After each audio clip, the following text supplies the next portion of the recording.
to the Bold Moves How Did You Know podcast. It's a podcast for the naturally curious who want to define their own path. I'm your host, Kristen Rocco, and here I'm sharing bold move stories that propelled my guests from curiosity to action. And in doing so, they've defined a path that is purposeful to them. Through these stories, I hope you'll be inspired to pursue your boldest dreams. Today, I am so excited to introduce you to my new friend, Em. She's the founder of VAKA Brand and Marketing Consulting. Em is a marketer with over 12 years experience and now a budding entrepreneur. She's wearing so many hats. She's the co-founder and chief strategy officer for VAKA, a brand and marketing consultancy. What VAKA means is super cool. So, Em, I'll also let you describe a little bit about that and how you came up with that name and concept.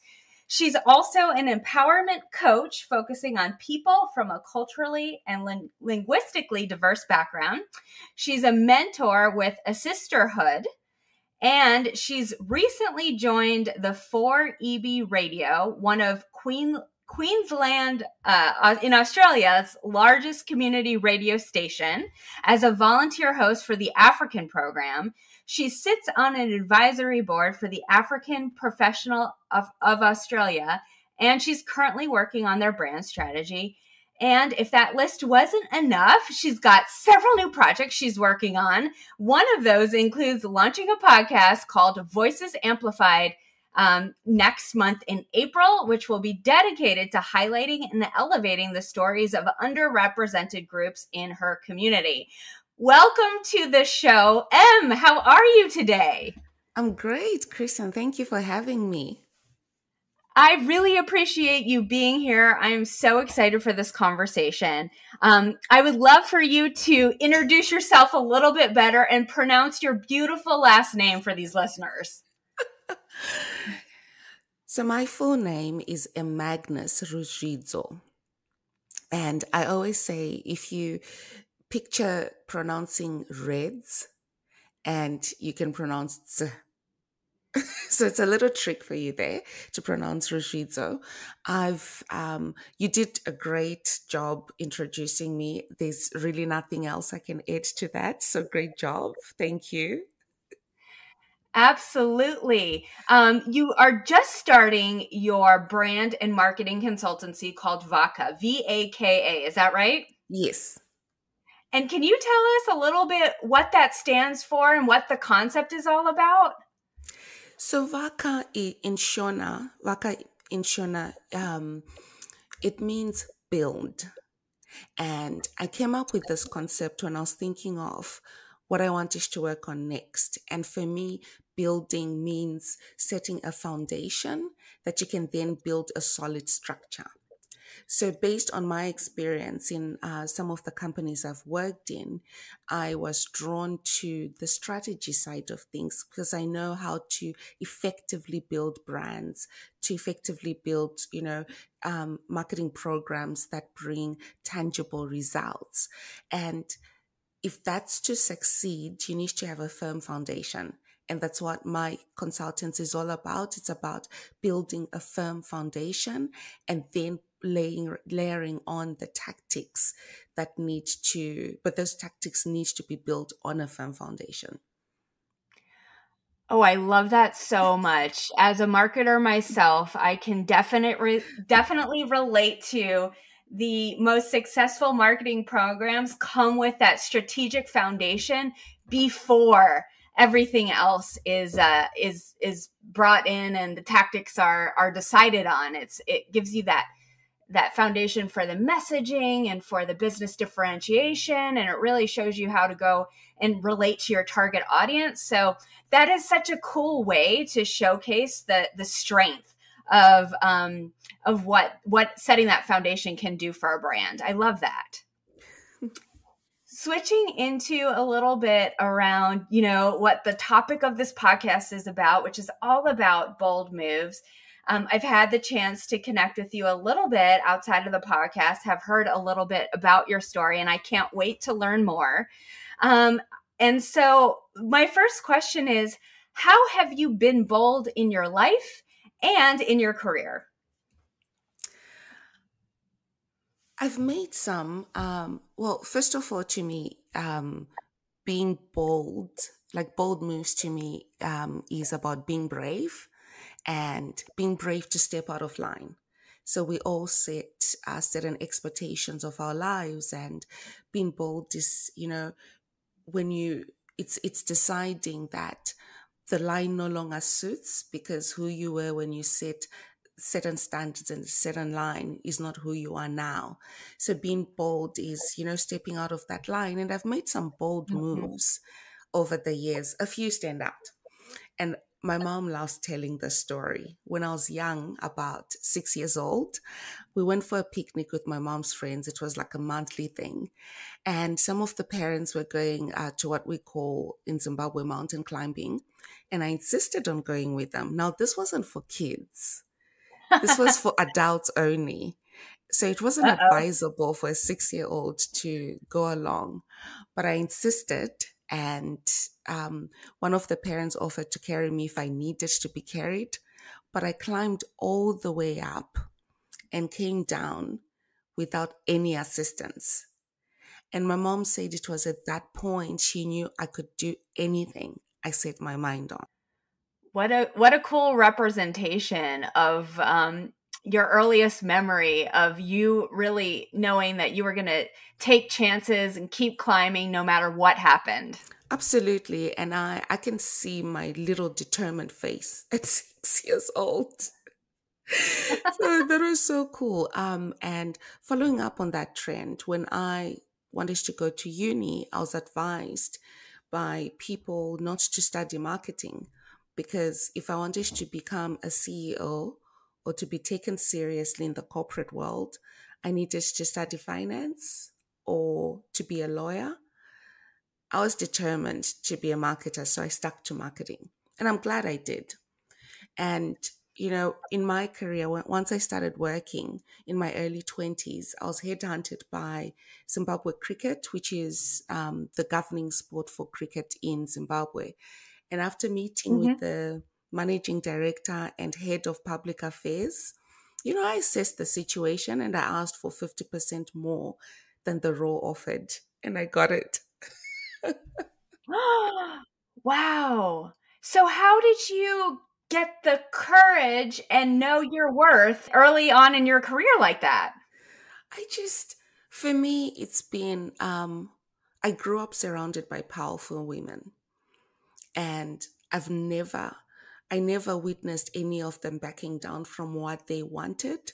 And in that moment, sitting in that room with the managing director, I knew that if I didn't ask for a number higher than they were offering me, I was not going to enjoy that job because Mhm. from the scope of it, it was a really massive job.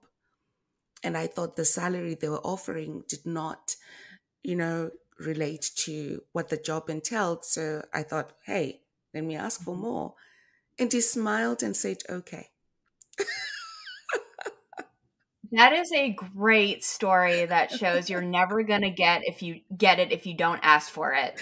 Yeah. Have you used that approach in other job situations? Do you always negotiate? Oh, I always negotiate. Like fast forward a couple of years later, when I was working for one of the largest retailers in the world, I when I started working, they did negotiate, but I realized I was being underpaid. So I was being paid less than everyone else on the executive team. So I asked my salary to be doubled. And the MD at the time looked at me and he said, okay, we really need you here. So, okay. And they doubled it. So my Wow. Did salary, you have to bring any results that you had achieved, any plans that that you were going to implement with this new salary, or was it just, on its face, um, I need my salary to be doubled? no, I just went in there and I said, I'm doing a good job. You've seen the results that I can bring, and you've seen the impact that my work has brought to, to this company. So this is my proposal, and I had my number written down, literally double what they were giving me. Mm. And he just He looked at it, he sighed, looked at me, and then smiled and said, "Okay, fine, we'll do it." So I Wow. think I think at times, if you don't ask, you don't know, right? If you don't ask, you're not going to know. And for me, my philosophy has been the worst thing that can happen when you ask is either a yes or a no. If it's a no, oh well, I'll move on. And if it's a yes, hooray. Well, if it's a no, it's a decision point for you, right? Exactly. You can either continue doing that job at the current pay rate, Yeah, or you can decide it's time for you to move on. There's really no bad scenario, right? It's just absolutely. another decision point. Absolutely. Wow, I love those stories. To me, it's all about knowing your self-worth and asking for what you want and what you know your value is and what you bring to an organization. So that's great. That's great advice for everybody too, right? Yeah. Just continuous reminder that we bring things into organizations and we should be compensated accordingly. So you grew this wildly successful career in Zimbabwe. We've heard a little bit about that along the way so far, with the goal of becoming a C-suite leader. I think that was your plan, right? Yeah. And but then uh, you're you eventually ended up moving to Australia, and your career kind of took a turn a little bit, right? Just there was a little dip in your career trajectory when you moved to Australia. So can you tell us a little bit about what happened and what you learned out of that experience? Christian, my career was dragged through the mud when I moved to Australia. So you have been kind by saying a little turn. Um, you know, and I'll take you back a little bit. When I was 16, I was surrounded by, women in leadership, and I mentioned that earlier. There were leadership positions across banking sector, tourism, and arts. And my mind, my young mind, was exposed to what power looked like. It was a suit armed with a mobile phone and a really big Yeah. car. And at that moment, I knew I wanted a big corporate job with a mobile phone, making lots of money. So Mm. after university, I was recruited by one of the largest financial organizations as a graduate trainee, and with my eye on the prize, I worked really hard and I reduced my training to a year instead of 2 years. So I was promoted Mm. to brand and analyst position, and by then I was wearing suits. By the way, I was manifesting becoming a CMO by 30 and a CEO by 40. I had it all planned out. Mm. And when I moved to Zimbabwe cricket, I loved the international exposure that I gained. It was an amazing job. But I realized that I was not going to meet my goals if I stayed in that company. My career path was not so straightforward, was not really well lined up. So I moved on Mhm. to a retailer, and within a few months working there, I was promoted to national marketing manager, responsible for over 60 stores. And after that, a couple Mm. of years after that, I moved on to an oil and gas company, leading the marketing and sales team and focusing on brand building, marketing, sales strategies, and territory analysis. And I have to say, though, joining that company was a really bold move. I had no, on paper, I was not qualified to be doing that job, but I knew I could do it. So when it came across, I said, yes, I was going to do it. So fast forward, I moved to Australia 6 years ago, and I quickly realized that my international experience wasn't valued here. It didn't matter that I'd worked with some of the most known brands around the world. I was a qualified professional with solid credentials. I needed to have Australian experience to be considered. I had no choice but to rebuild my career again at 31 years old. So take us through that kind of pivotal point for you. You move from Zimbabwe to Australia. You're applying for jobs. And what's happening when you're applying for jobs? Crickets? No response? It was a lot of crickets. And, it wasn't until there was this really kind recruiter that I came across, and she advised me that it was going to be difficult for me to get a job because on my resume, there wasn't any Australian experience.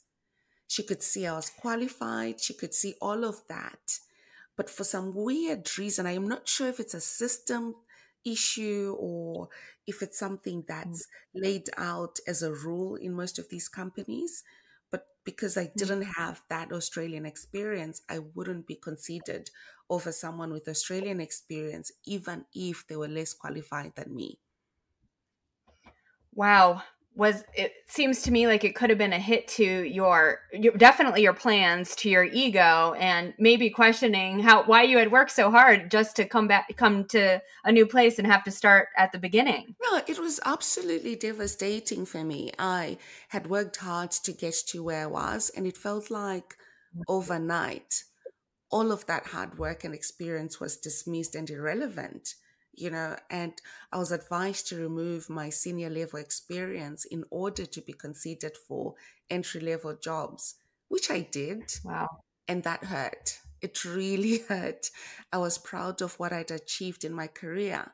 And doing that felt like I was bearing and hiding a really important part of me. Mm. And I started working as a marketing and social media specialist for a small restaurant. It was a necessary step for me to get the Australian experience. I moved on to marketing and communications lead for a company in health insurance. And I was promoted 3 times in that company in the 4 years that I Mm. was there. And in all the time that I was working, the comment I always received was, "Oh, you're so clever." And the surprising thing was people looked surprised when they said that. So I'm not quite sure what they were expecting. Yeah, and I stayed with that company for 4 years. It was brilliant. I was headhunted by a Fortune 500 company for a digital marketing manager role. And initially, I was hesitant to take it. I didn't want to put myself in a box of digital marketing. If you're a marketer, you understand how you don't want to end up being boxed in a certain role if that's not what you're going after. And I knew for chief marketing officer, I didn't want to be boxed in digital marketing, but I love it. So I said yes, and I'm glad I did. And after a few months, of solid performance, a new managing director joined the group. And within minutes of a conversation with him, he asked why I wasn't leading the marketing team. I was promoted to, Wow. yeah, I was promoted to head of brand and marketing a few weeks later. I have to say the managing director is English. He's an English guy, so not an Australian. Hmm. Um, I, I'm not sure if that makes a difference, but that was one of the most incredible experiences I had in corporate Australia working with him. And after he left, there was a restructure and my new role was made redundant. This was 11 months later. So, but there was a huge upset in the tech industry at that time, due to the economic downturn in the US. And we saw this with Twitter, with Microsoft, with Amazon, with massive layoffs. And my company, being US based, was impacted as well. And it just felt that after 5 years of incredibly hard work and sacrifice, and finally getting to the level I had been in Zimbabwe, I had to reset again. Wow. It's a great, your career journey thus far is a great reminder that that to use your word, reset, that we often have to reset several times throughout our career and our life, to move in new directions or to, keep pressing on in the direction that we had intended, but maybe didn't go as planned. What do you think you learned about resiliency during this time of rebuilding your career in Australia? The last 6 years in Australia, well, where my career is concerned, and nothing I would have ever imagined. I kept going, pushed through because my eye was on the prize. My dreams, Mm, aspirations, and my why were bigger than what I was going through. I knew what I wanted and what I needed to mm. prove to myself that I was worthy of a seat at the table, no matter what continent I was in. And I've learned that when you want something hard enough and you put in the work, nothing can stop you from achieving what you want. Have you been able to articulate your why? What is your why? I think there's a lot for people to learn about defining their why tangibly Mm, so that they can use it as that guiding light to continue to help them move forward. Have you been able to articulate your why? yeah, my why is about, amplifying my voice, amplifying my voice and making sure that whichever table I sit on, I am representing a person that cannot represent themselves. So I will call out inequity when I can. I will call out, misogyny when I can. So it's about that representation and making sure that the decisions that are made at the table are decisions that can benefit everyone and are decisions that do not leave anyone behind.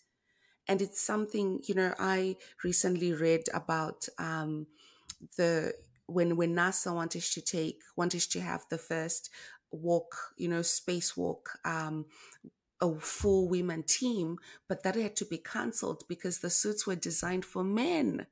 So, things Mm, like that. So for me, if there was a woman who was sitting at that table, that would have been something that had been highlighted at that point, but there wasn't. So that's my drive. I want to sit at the table and mhm. make sure that the decisions that are being made are decisions that are not leaving anyone behind. What I've learned though is that the table I thought I needed to sit on is actually not the table I need. Oh, that's it. That's very interesting. Explain more about that. What table did you think you needed to sit at, and what table do you now know you need to be at? I thought, because of, how I grew up and the exposure that I had, I thought influence only came when you're sitting at the corporate table. When you're Mm, invited to sit on on the table, then it solidified power, experience, who you are. It's like a sort of validation badge that you are great and you belong here so you can talk. It was like a permission to use my voice. mm, That's how I saw it. So before that, I didn't think I had a voice to use. I didn't have the credentials. I didn't have the permission mm, to speak because I hadn't been invited on the table.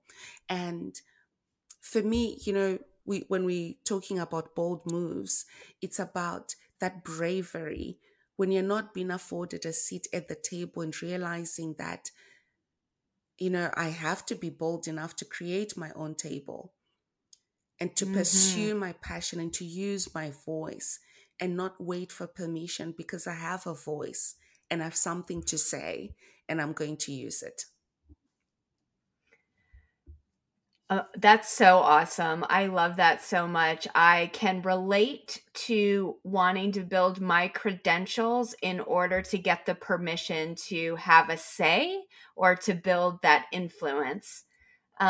But I think my life, has turned a little bit. And after 15 years in the corporate career, I too also realized that nobody needs to give me permission to use my voice. Which is a great segue into your chapter now, Mhm. right? Yes. And I would love for you to kind of tell us all about your chapter, your next chapter. It won't be your last chapter, right? As we know, but it is the chapter now. What does that look like? What are you doing, and how are you spreading your message and your why to more people? Oh, my latest move was deciding to pursue my passion for empowering people from a culturally and linguistically diverse background through empowerment coaching. And this was important for me because when I went through what I went through, I didn't know where to find help.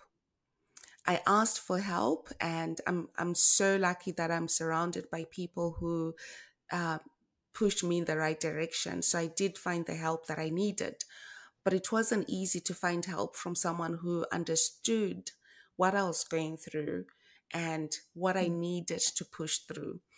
I had I experienced.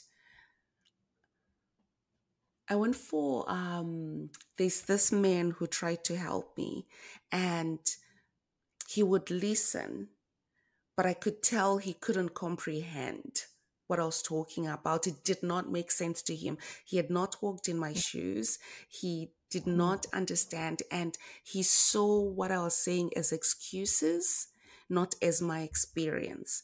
So I needed someone who understood and empathized with my lived experience, and I found just the person. And this person helped me develop an empowered mindset, which I have now. And I look back and I want to help people. I want to help people, you know. I want to help people be empowered. I want to help people and know that what they are going through, there's nothing wrong with them. It's circumstances, that's life. Life is hard. But how we push through that life is our choice. So that's one aspect. So empowerment coaching. And I literally wake up each morning excited about all the good that's going to happen. And I have to mention this because someone sent me a message on LinkedIn, and I've had a few of these where people have said, "Oh, you're always so happy. How can we be that happy? How can we be that positive?" And some people call me sunshine in human form, which is really great. Like I That's love so nice. it is so nice. I absolutely love that. But I have to mention that this didn't happen overnight. I had a period in my life, in my second and third year in Australia, where I was terribly depressed and homesick and wanted to go back to Zimbabwe, to be surrounded by my family, to have a job that I loved, and to be in an environment where I felt safe and welcomed. And the best thing I did was realizing that I needed help. And I needed to deal with what I was going through in a really healthy way. So going through that experience and reframing all that had happened shifted my perspective.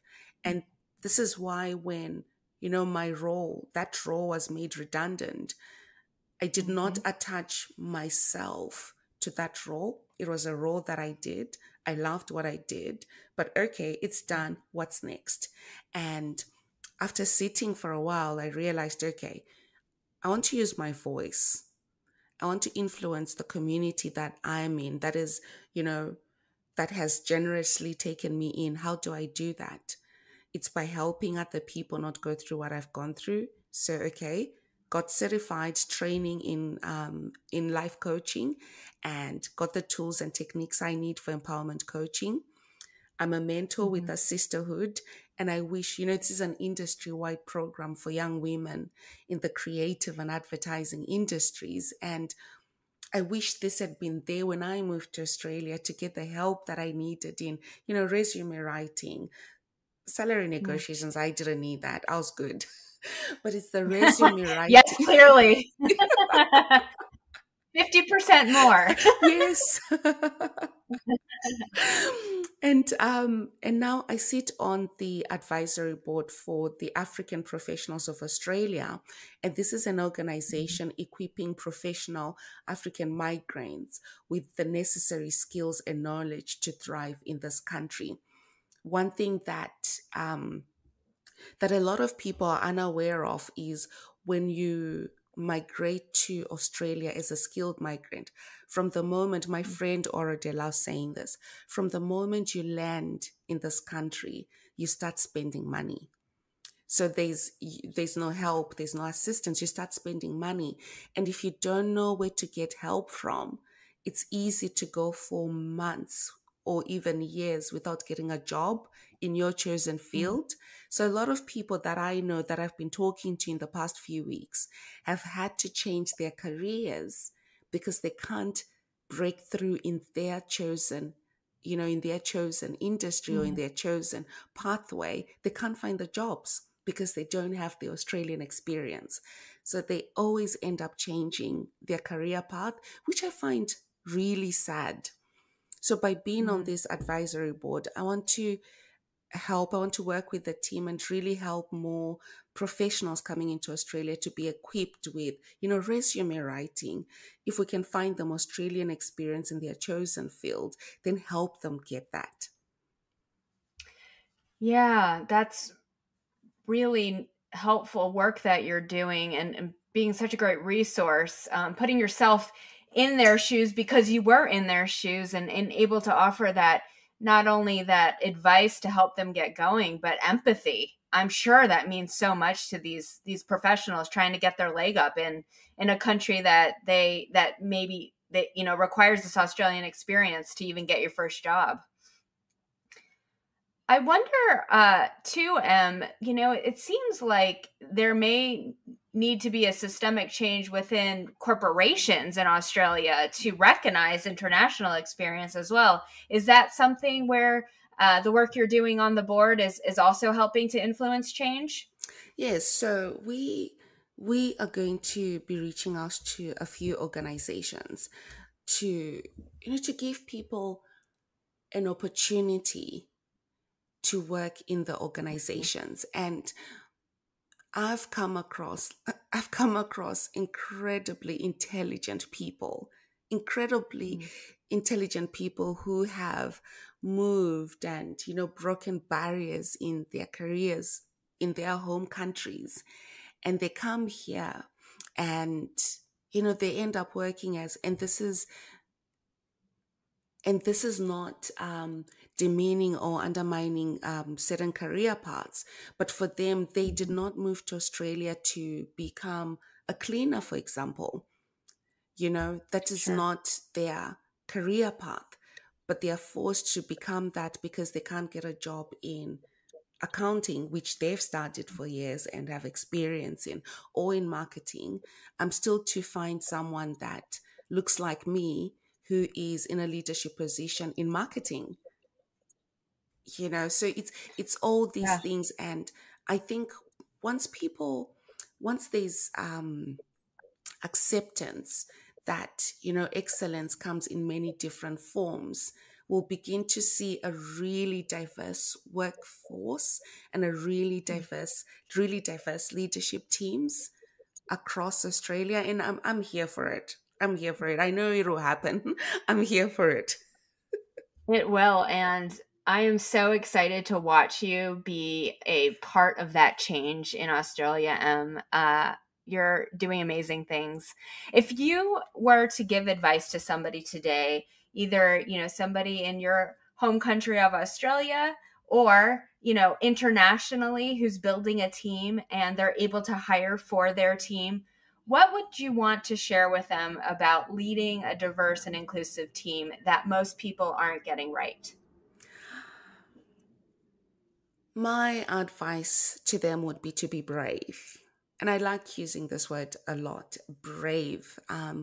You know, brave enough to hire someone that looks different, that sounds different, that has different views.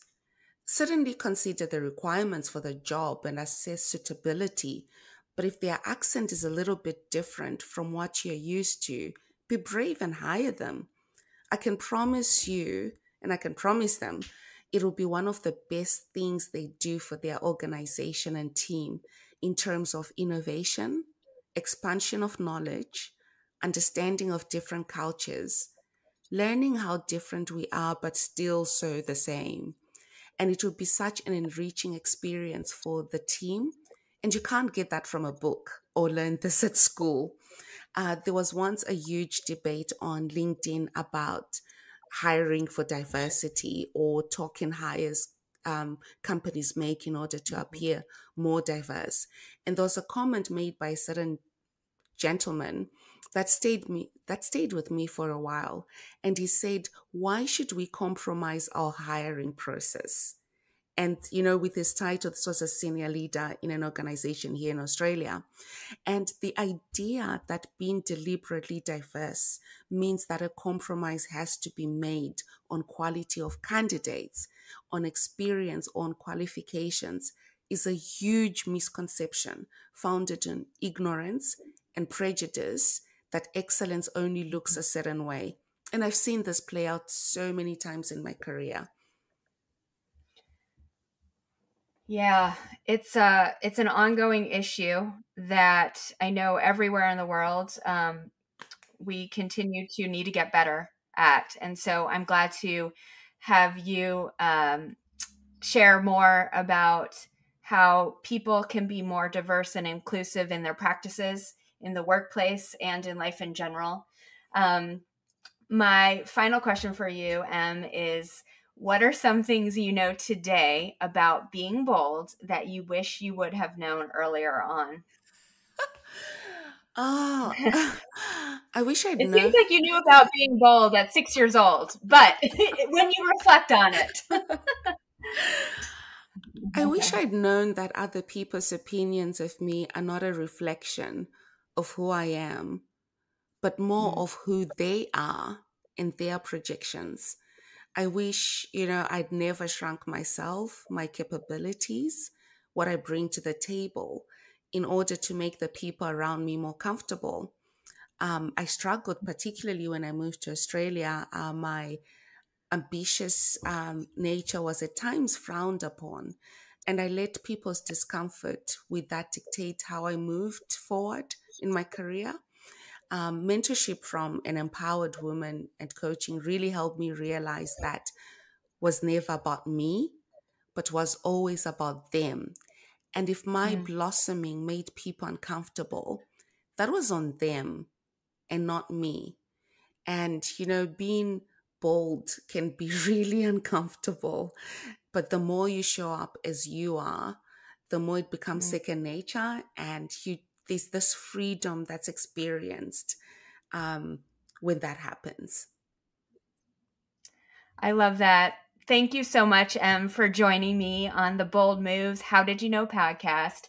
It has been a delight to get to talk to you. And I didn't mention at the outset, but it's about 5:30 in the morning in Australia when we're having this conversation. So I am even more grateful that you are joining me today because it is in the wee hours of the morning for you. So thanks again for being here. Where can people learn more about you, Em? Oh, my favorite space is LinkedIn. It's the it's the easiest place to connect with me. Everything you need to know about my work, my passion, and what I'm up to is there. I'd love to make new connections. So, get in touch. Thank you again. And thanks everyone for tuning in. Please make sure to subscribe to this podcast so you never miss an episode. And I'll see you in the next one. 1,